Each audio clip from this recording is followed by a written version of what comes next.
Retrouvez votre rendez-vous avec l'information, une édition spéciale Israël, présentée par Laura Sam. Bonjour à tous et bienvenue dans votre rendez-vous de la mi-journée. Aujourd'hui, j'ai le plaisir d'être en direct d'Israël, de Tel Aviv précisément, avec Robert Zbili. Bonjour Robert Zbili. Bonjour. Vous êtes président du KKL France et vous organisez ce voyage de presse ces 3 prochains jours en Israël avec une quarantaine de journalistes et d'hommes politiques ici. Exact, c'est bien. C'est le voyage journaliste, mais c'est pas. En fait, c'est la deuxième partie du voyage. On avait fait ce voyage au lendemain du 7 octobre, et on était venu voir sur place ce qui se passait avec des journalistes pour ressentir un peu l'atmosphère. On était reparti complètement transformé parce qu'on avait vu ce pays se réveiller du jour au lendemain, une cohésion inimaginable. Un peuple qui était complètement uni. Et un slogan qu'on avait noté à l'époque, c'était seul mais ensemble, et ensemble nous vaincrons. Et c'était réellement ce qu'on sentait dans le pays. Où on allait, c'était comme ça, que ce soit à Tel Aviv, que ce soit même dans le sud, c'était ça. Donc on a été, c'est eux qui nous ont fait du bien ce jour-là. Nous, on était angoissés de ce qui s'était passé, mais quand on a vu leur réaction, on a été rassurés. Et on a essayé de transmettre ce message en arrivant en France. On a essayé de faire comme eux, c'est-à-dire travailler tous ensemble. On a plus ou moins réussi, on espère avoir réussi. Et j'ai pensé à un moment donné qu'il fallait voir où on en était. Et ce voyage, c'est et maintenant. C'est plus tout à fait après le 7 octobre, c'est maintenant. Quelles sont les perspectives d'avenir? On avait rencontré à l'époque des sécuritaires, des gens de l'armée, des gens qui nous avaient expliqué la situation telle qu'elle était, qui avaient déjà envisagé des scénarios pour le futur. Je voudrais savoir si après 2 mois et demi, presque 3 mois de guerre, est-ce qu'ils ont toujours la même vision des choses, ou est-ce que les choses ont évolué? Je voudrais savoir comment la classe politique israélienne a évolué, comment la population a évolué exactement aussi. Est-ce qu'on est revenu aux divisions d'avant le 6 octobre, enfin d'avant le 7 octobre, c'est-à-dire les divisions du 6 octobre, ou est-ce que la population est toujours aussi unie, toujours dans le même but? L'impression que j'ai, moi, vu de l'extérieur, c'est-à-dire vu de Paris, c'est que ce peuple reste merveilleux, que les gens se battent à Gaza d'une manière exceptionnelle, que la cohésion entre religieux, pas religieux, droite, gauche, etc., ça reste la même, mais j'ai pas l'impression que sur le plan politique, ça soit la même chose. J'ai pas l'impression que tout le monde envisage l'avenir de la même manière, et je sais pas si quelqu'un a un projet d'avenir, a une vision de l'avenir. S'il y a des gens qui ont la vision, j'aimerais bien l'entendre, entendre les différentes versions. Et c'est pour ça que j'espère que vous êtes là, et que ces journalistes sont là et qu'ils pourront transmettre. Le premier voyage avait eu un effet extraordinaire, c'est-à-dire que quand je regardais les plateaux de télévision derrière, je sentais qu'on avait fait quelque chose. Qu'on avait fait quelque chose parce qu'ils avaient, quand on les voyait sur BFM, CNews, Antenne 2, ce qu'on avait emmené avait été marqué. Et raconter leur histoire. Et ça a permis vraisemblablement une partie de... C'était une bataille sur la Hasbara. Et c'est important. Et il faut que ça continue. Je crois que la vision, on me disait ça va pas durer longtemps. Néanmoins, ça dure. Ça dure et sur le plan communautaire et sur le plan médiatique. C'est pas aussi dramatique sur le plan médiatique que ce qui a été envisagé. On a dit au bout de 10 jours ça va s'arrêter, ça va devenir comme avant, etc. C'est pas tout à fait vrai. C'est pas tout à fait vrai, et sur le plan communautaire c'est encore mieux. J'ai senti, moi, alors je peux en parler en tant que président du KKL, une volonté de la base communautaire, hein. Je parle de la base communautaire exceptionnelle. Si mon thermomètre c'est la collecte pour Israël, elle n'a jamais été à ce niveau. Même si on fait des campagnes, on n'en fait pas autant que ça. J'ai des donateurs qui n'avaient pas donné depuis 5 ans, depuis 10 ans que je vois arriver, et c'est pas des petites sommes. Ça a été un électrochoc, en fait, c'est ça que vous êtes en train de nous dire. Exactement. Je crois que ça a été un électrochoc pour ici, mais ça a été aussi un électrochoc pour la communauté. Et vous parlez de Marseille, on a fait Toubou Shvat il y a quelques jours à Marseille. Là aussi, j'ai jamais réussi à remplir une salle à Marseille. C'est la première fois que je remplis une salle à Marseille, avec cette intensité. Et je suis prêt à recommencer demain matin. Je pense que la communauté a réagi d'une manière exceptionnelle. Je suis pas sûr que les dirigeants communautaires aient été au niveau. Il y a des gens qui qui sont apparus. Il est avec nous, il est revenu avec nous. Il y a quelqu'un comme Franck Tapiro qui est venu au premier voyage, qui a été vraiment choqué par le voyage parce qu'il a vu. Et dans l'avion, je l'ai vu écrire. Je lui dis qu'est-ce que tu fais? Il me dit je réfléchis, laisse-moi. Et en fait, depuis 2 mois, il fait que ça. Avec Franck Zibi qui est là, ils font que ça, que travailler pour la communauté, que de travailler pour Israël. Et c'est des gens qui ont laissé tomber leur boulot aussi pour ça. C'est pas Tapiro, c'est pas n'importe qui. C'est sur le plan publicitaire, c'est quelqu'un de très connu. Il a fait des campagnes électorales de dirigeants, etc. Mais je crois que ça a marqué beaucoup de gens. Ça a marqué beaucoup de gens. Et une autre chose que je voudrais dire, c'est que dans mes actions communautaires depuis quelques années, il y a une chose qui m'énervait, c'est qu'avec des vieux. Et c'est la première fois que je vois les jeunes se mobiliser. J'ai vu ma salle à Paris le lundi soir. J'ai levé les yeux, j'ai regardé, il y avait des jeunes. C'est la première fois que je vois des jeunes venir à des associations communautaires. Et je crois que je vais mettre le paquet là-dessus. Je crois que c'est l'avenir, il est là. Et on va essayer de faire en sorte. Je crois qu'il y a une chose qu'on n'a pas fait, et ma génération n'a pas fait, c'est transmettre. Transmettre l'éducation sioniste, transmettre l'histoire du sionisme.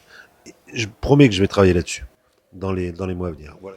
Alors là, en l'occurrence, effectivement, dès notre arrivée dans le bus, puisque à la sortie de l'aéroport, on a eu une guide déjà qui nous a parlé de cette atmosphère en Israël. Ça, c'est important de le rappeler. On est dans un pays en guerre. On s'attend à avoir 3 jours, nous, en tant que journalistes français, dans l'émotion, évidemment, parce qu'on va rencontrer des gens qui vivent au quotidien ce conflit, qui perdent des enfants, des parents, des proches.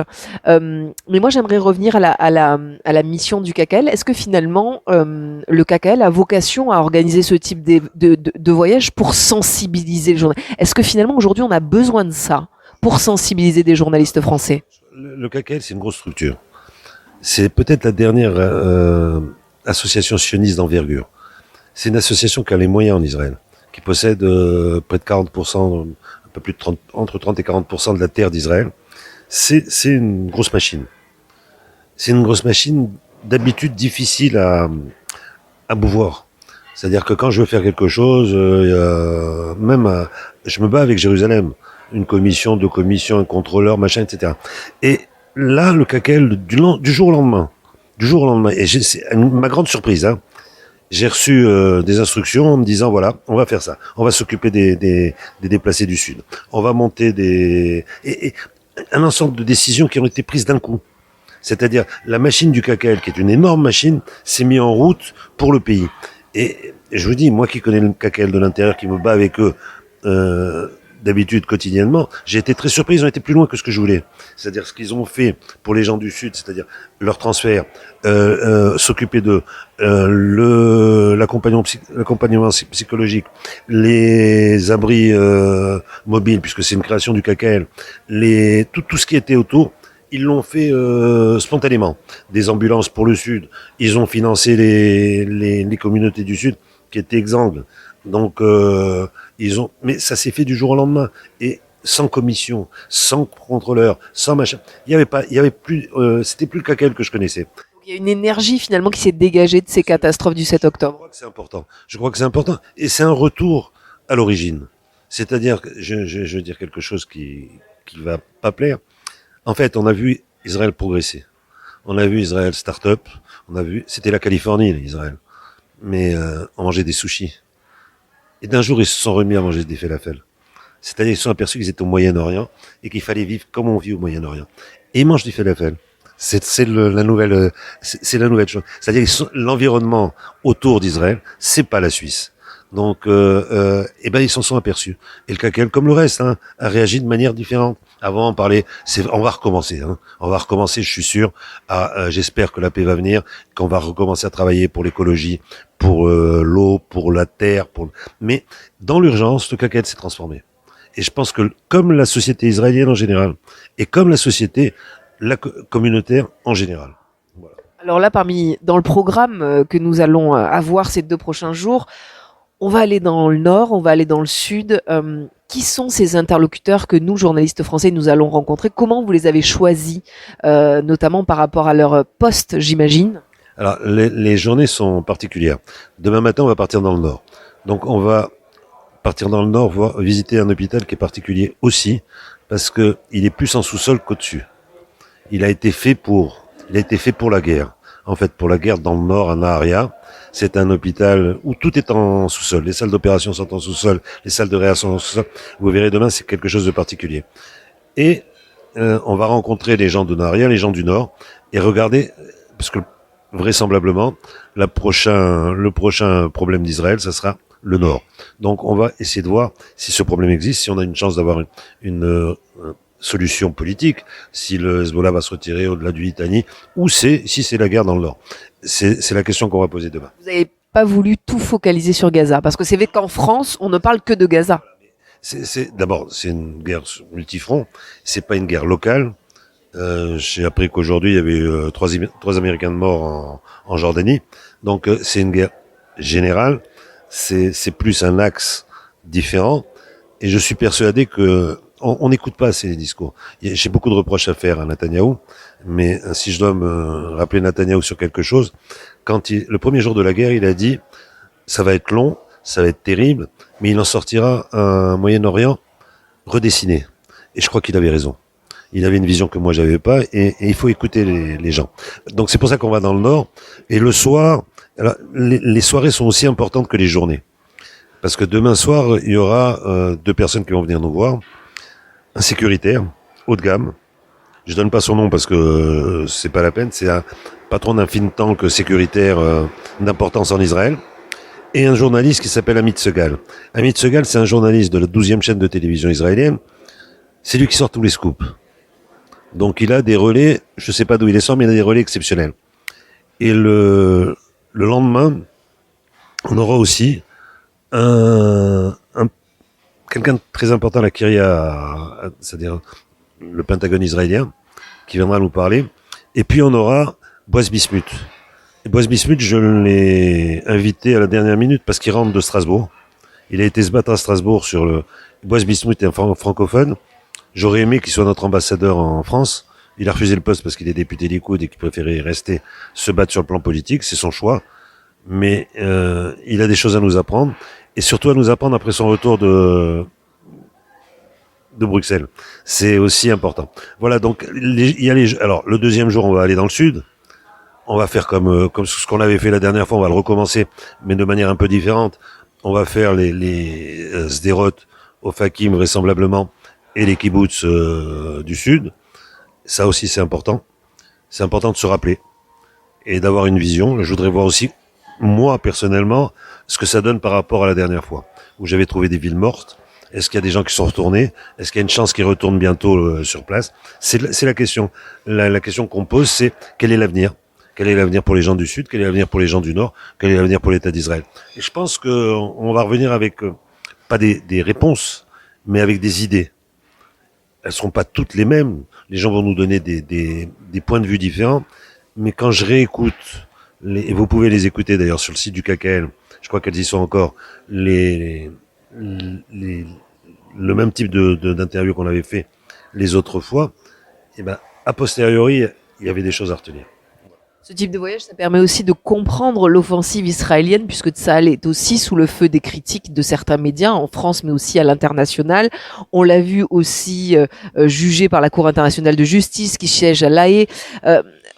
Peut-être qu'effectivement aussi, ce type de démarche, ce type de voyage, les rencontres que vous nous offrez, la possibilité de faire ici, donneront une certaine vision sur l'avenir, sur les perspectives qu'Israël veut pour son pays. Moi, je crois que Tsahal est irréprochable. J'en suis persuadé.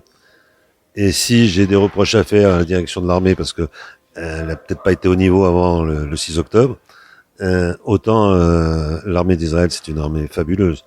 Les gens qui étaient dans l'armée, le directeur de l'éducation au KKL, je discutais avec lui de manière régulière parce que je voulais des gens pour l'éducation en France, etc. En fait, il était colonel dans les Sayeret Malkal. Quand il est venu à Paris la semaine dernière, j'ai appris qu'il était colonel. Il sortait de 2 mois et demi de Gaza. Et j'ai vu cet homme-là un peu marqué. Et la seule chose qu'il m'a dit, Je lui dis comment ça va, comment ça s'est passé, etc. Il me dit c'est dur, j'ai du mal à dormir la nuit. Et puis il a embrayé d'emblée, il m'a dit tu sais, on a beaucoup de travail. Je dis quoi? Il me dit tous ces enfants du Sud qui ont vécu sous les bombes, qui ont vécu dans les abris, ces adolescents, ils sont complètement déséquilibrés. Ils se droguent, ils boivent. Il m'a dit, nous, il faut qu'on les remette sur le droit chemin. Cette génération, il faut pas qu'on perde une génération. Eh ben, je trouve ça extraordinaire que ce type-là, qui est directeur du département d'éducation au KKL, colonel à l'armée d'une unité d'élite, qui vient de sortir de 2 mois de Gaza, la seule idée qu'il a, c'est de savoir comment il va faire pour que la génération d'après soit... Eh ben, je trouve ça... C'est ça, Tsahal. C'est ça, l'armée. Le Tsahal, c'est une armée de gens de tous les jours. C'est pas une armée de métier. C'est ça ce qu'il faut savoir. C'est le peuple. Donc, moi, j'ai rien à dire sur Tsahal. C'est une armée fabuleuse. Et tout ce qui se dit autour de Tsahal, je m'en fous. En fait, je reste dans le... Alors ça, c'est mon éducation sioniste. Ce qui est important, c'est pas ce que les autres y pensent. C'est ce que nous faisons nous. Et ça, c'est pas moi qui l'ai dit. Je sais pas si c'est Golda ou Begin. Donc ça doit être le plus important, c'est ce que fait Tsahal. Voilà, c'est eux qui détiennent notre avenir, même notre avenir en diaspora. Vous me l'avez un peu dit en début d'interview, mais est-ce que finalement ces rencontres vont nous permettre d'avoir une lisibilité sur la fin de ce conflit? Oui, comme ils l'ont dit, ça va être long, douloureux. Mais moi, je reste optimiste parce que j'ai un caractère optimiste et je pense que de ce côté-là, j'ai raison. Je pense qu'il en sortira du bien. Il en sortira du bien pour la société israélienne. Il en sortira du bien pour le peuple juif et pour la situation d'Israël dans les 50 prochaines années. On aura à cœur en tout cas de faire partager aux auditeurs et aux auditrices de Radio JM toutes ces rencontres, tous ces reportages que vous pouvez suivre évidemment sur les réseaux sociaux à partir d'aujourd'hui évidemment et jusqu'à jeudi sur notre antenne. Merci beaucoup Robert Sbili, président du KKL France, d'avoir été avec nous pour nous présenter ce voyage très important pour les auditeurs à Marseille. Vous me prenez au saut de l'avion, j'espère que vous serez aussi contente à la sortie. Merci à vous. Chers auditeurs, pour voir ou revoir cette interview, n'hésitez pas à aller sur nos réseaux sociaux, Facebook, Instagram et notre site internet radiojm.fr. Je vous dis à très vite sur notre antenne. Retrouvez votre rendez-vous avec l'information, une édition spéciale Israël, présentée par Laura Saint.